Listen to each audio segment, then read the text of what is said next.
Hey guys, Tbull here. Today we got to look at the Smaland Tier 8 European Destroyer Anti-Air up the wazoo on that build. We're not fooling around. Why are we playing this? Well, I had enough cash in the bank to get one tech tree ship unlocked here as the new update hit. Got a few that I want to get, of course, but like everybody else in this game, I can't afford most of the ships. And the other option is the Ager. Now, I've been playing the Ager a fair amount, 10 plus, 12 plus games on that thing. Most of them, I've been bombed the entire time. I don't know what's going on with the carrier players this week. They're especially villainous and problematic. But, it's just a part of the job. Usually these fly boys, they see someone, they recognize, they bomb. They say, hey, check this out. Either I love this guy, I'm going to show him I love him by bombing him, or I hate this guy, I'm going to show him I hate him by bombing him, or they're going to be like, oh, get in here, we got that boy from the YouTube. Yeah, whatever the fucking motivation is, these assholes, all they want to do is bomb. So I'm saying to myself, we ain't going to shoot any Ager footage in this environment. I got some games filmed for you guys. I mean, we can review the ship at any point in time, but I'm not getting as much experience in it as I want because all I'm doing is testing the AA. All right, so we'll get to that ship if we get to it. If not, you can blame the carriers. I don't really care if I review it or not, but we'll probably do that next day or two. But the beauty of it is we do have the Smaland option. Now, unfortunately, I've only played a few games of this thing, and the carriers do not want to go against this ship, apparently. I don't blame them. It's on par with the Friesland when it comes to AA.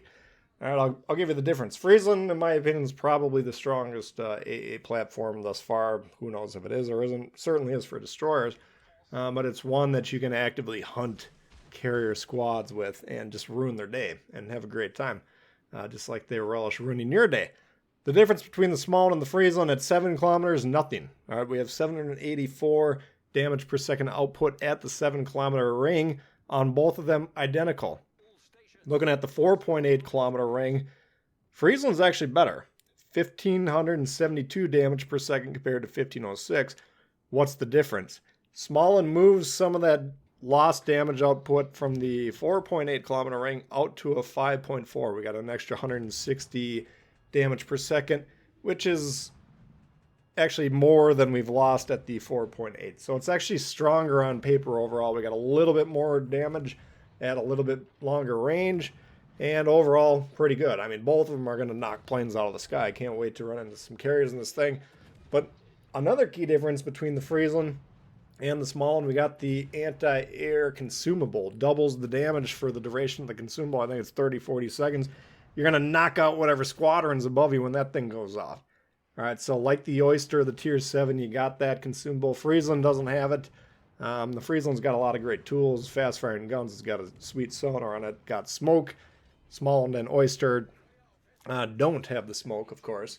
But a lot of pluses for all these things. So kind of basically, I haven't looked at it that closely, but I think if I had to bet $20 on which nation's line or one line in the game I have the best win rate on, it would probably be the high-tier European destroyers. I mean, European destroyers as a whole, I haven't really played the low-tier ones too much, but 60s, 70s, no doubt, with a lot of games played on these ships. And it's because they're extremely powerful.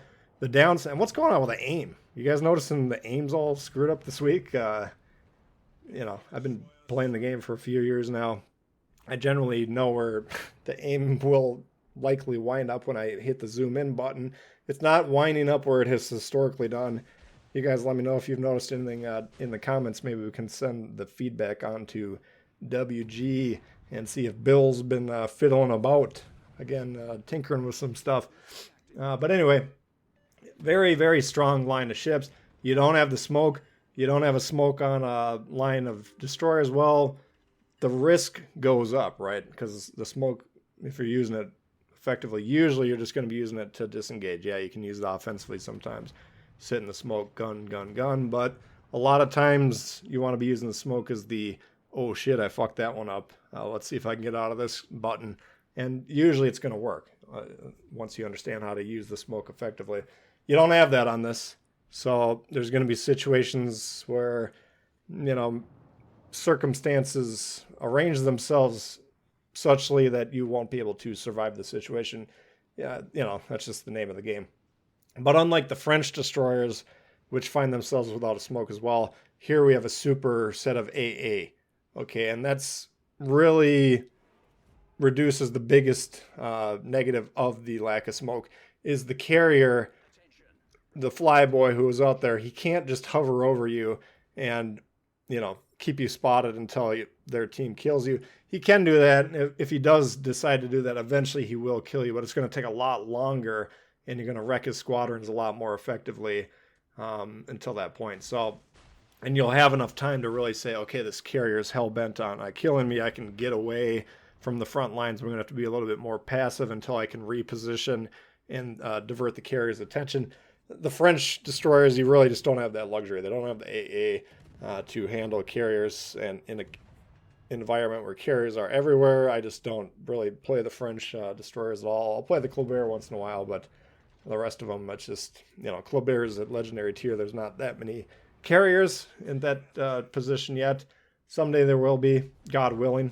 Now, we can only hope for the sake of the game that we get plenty of carriers at legendary tier, because we're missing out as a player base on that sweet aspect of the game. But anyway, until that happens, if you want to play French destroyers, you got Colbert, and after that, you're kind of on your own. Tier 8's probably relatively safe because half your game's a legendary here, but Tier 7 below, it's just not even worth playing them anymore because the disadvantage is too great. Anyway, Shima, we're coming around here. Ambush position, he's been lit. I don't think he knew we were here, but nevertheless, we're prepared to change speed and direction if need be. Drops line of sight here. We do have that island in between us and the Grover. And we're going to jump into this game now. I'll briefly talk about the damage per minute. Roughly equal between the Friesland, Smaland, and Oyster, but they descend in that order. Basically, same damage. The only difference is the reload caliber, damage per shot, all that the same. So Friesland fires a little bit faster than Smaland, which fires a little bit faster than Oyster. 1% fire chance lower on the Oyster, and the Smaland has the identical torpedo damage per minute output to the Oyster in terms of damage and distance and all that. 10 seconds less on the reload, so overall better damage per minute. But I do want to get in this game here because we did early secure B. We've been working to loosen up C here. Now, there's been a fight on the A cap for the whole game, and we had to decide early, do we want to go up there or would we want to come down here? And we came down here. There's a lot of battleships over here early. Got a lot of torpedoes in. You can see that. We've got 9 of them. But I wanted to, based on where the movement of the ships were, I thought I could maybe kind of get behind them and pressure the cap like we executed as I was going over the ship stats there. And I think the destroyer threat over here was eliminated as well. So they got 1 destroyer left. They got 2 battleships. And you're probably saying to yourself, okay, this game looks like it's over. I'm saying to myself, okay, down goes the Shima there. Schlieffen just got nuked. He does trade. It's Yankonomics. He does trade off and kill the destroyer. So that's a decent play for him. But now you'll see here I'm going to check team HP. And then we're going to keep an eye on when we can check the enemy HP. Ooh, Montana, a lot of health. Petro, not a lot of health. Republic, not a lot of health. And the dude in front of me, not a lot of health. So that's informing my decision-making going into the end game, right? We've executed a good opening and mid-game, certainly. Captured 2 bases, sunk 3 ships, done all the other jazz we've been doing. But now we got to close the game out, right? We want to win this game, and how we're going to do that is by employing the strategy that fits this situation. That doesn't mean I'm going to go suicide rush the enemy no matter what, which is the common approach, but we're going to evaluate. And so in my mind, I'm saying to myself, how do we win if they kill all 3 of these dudes on my team, which is a possibility. And that's 200 points for the battleships and 85 points for the cruiser. They'd be down, but it wouldn't be by that much. All right. But they have put themselves in a hole now, and we're moving into the final third of the game where they haven't really been scoring. They did have C kind of canceling B for a while, but we're going to have a good stretch of the game where we've been scoring 2 caps worth, which is going to be 6 points every 5 seconds versus their 0. And the longer they allow that to persist, the easier my job gets, right? All I have to do if the score is really tight, especially if they're increasing the background lead and we're down on the caps, then I got to start making some crazy plays. I got to figure out, okay, we got to sink these guys. We got to do whatever. I'm going to have to put myself in a situation where they could kill me. That's a problem. But if that's the read that we're getting from the game situation, that's the play we make. Here we're saying to ourselves, our lead's increasing. If they sink all 3 of the dudes on my team, we still have the lead. And then I have to defend these 2 caps. In fact, I just have to defend one of them. I can't let them get a majority of the caps. And we can do that by resets or whatever. So the longer this goes on, the easier my job gets, which is why it is extremely frustrating to play on teams where this is the situation for red. You guys have to be on A 5 minutes ago. Why are we sailing away from A? Why are we casually getting over here? Come on, come on, come on. Try and win the game, all right? If it's on your team, it's frustrating. Even if it's on their team, it's a little frustrating. But they're turning in here now. They're not giving up, and they can still sink these guys, right? So I need to be a little bit cautious here. Watching the Montana get close to the base, but we're saying 3, 2, 1. We got this one. Now we got all 3 bases. Now they can't catch up, right? The time it's going to take them to get on A, flip that, and then get on B, flip that. Even if they manage to do that while sinking all 3 of those guys, the score is still inescapably out of reach for them. So now my only job is don't kill myself by being an idiot, all right? Which is always a possibility for anyone, especially if we're got 2 dudes left on the red team and we got 3 kills, and we do love a good Kraken from time to time, especially if the set of torps that are in the water are looking juicy. Montana damage controls. Battleship on the right blocked by the island. Montana, I think, just shot as well. But this is it appears to be a really dumb play, and if we took a shot there, let's say we lost 5,000 health, I could stop shooting, I can drop the spot, and we can say, okay, we're not getting the Kraken this time. Let's play it smart. We need the win. Wins are tough. Times are tough in this economy, and coming across wins not as easy as you'd like to imagine.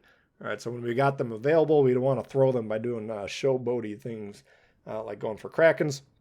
But now that we're up 700 points, they got 3 minutes to kill 4 ships. I can't lose the game even if I get killed here, right? I mean, maybe. We should probably, to be ironclad sure, recheck my team's health, make sure they're not all 2,000 health, right? Because this guy, if he hits 4 shots, he can sink those guys. He can't sink me with 1 shot, though, is the problem that they got at this point in time. And that's the beauty of having a lot of HP as a destroyer late in the game. You got that playmaking currency still in your pocket. That's a look at the Smaland for you guys. Hopefully you did enjoy it. If you did, please hit the thumbs up. New to the channel, consider subscribing. We got lots of World of Warships coming all the time. Questions, comments, leave them below. Love to hear from you. And we'll see y'all later. All right, peace.